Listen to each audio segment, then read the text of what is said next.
పవిత్రకు సంబంధించి మీకు ఎప్పుడు తెలిసిన విషయం? పవిత్ర తెలిసిందంటే 5.5 సంవత్సరాల క్రితం. 5.5 సంవత్సరాలు ఆమెతో పరిచయం అయ్యి ఆమెతో లివింగ్ రిలేషన్ పెట్టుకొని అక్కడే ఉండడం జరిగింది. కట్టుకున్న పిల్లని దగ్గరికి వస్తలేడు, కన్న తల్లిదండ్రుల దగ్గరికి వస్తలేడు, ఏం తిన్నావు ఏం తినలేదు అని అడగడానికి వస్తలేడు ఇంటి ముంగటికి. 5.5 సంవత్సరాలు. ఇప్పుడు వీళ్ళ ప్రేమ వివాహమా లేకపోతే అరేంజ్డ్ మ్యారేజ్? మ్యారేజ్ వాడే చేసుకున్నాడు, వద్దంటే లవ్ మ్యారేజ్ చేసుకున్నాడు వాడే. 2015 నవంబర్ 29 వాళ్ళ పెళ్లి జరిగింది. ఇప్పుడు మీకు మీకు అని ఆయన భార్యకి కానీ ఎంత ఎంత టైం నుంచి దూరంగా ఉంటున్నాడు? 5.5 years. అసలు కాంటాక్ట్ ఎలాంటి కాంటాక్ట్ లేదు.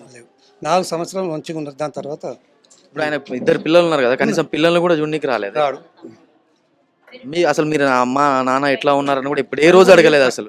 వాళ్ళని పట్టించుకున్న సార్ మేము ఉన్నా లేకున్నా ఒకటే. పిల్లల్ని చిన్న పిల్లలు పట్టించుకో, ఎట్లా ఉన్నావు ఏం చేస్తున్నావు ఏం తింటున్నారు అనేసి. ఒక్కటి సార్ వాళ్ళకి 30,000 ఇస్తాడు ఖర్చులు నెలకి, ప్రతి మంత్ స్కూల్ ఫీజు, ఫుడ్, ఆటోకి స్కూల్కి వాళ్ళకి ఇస్తున్నాడు.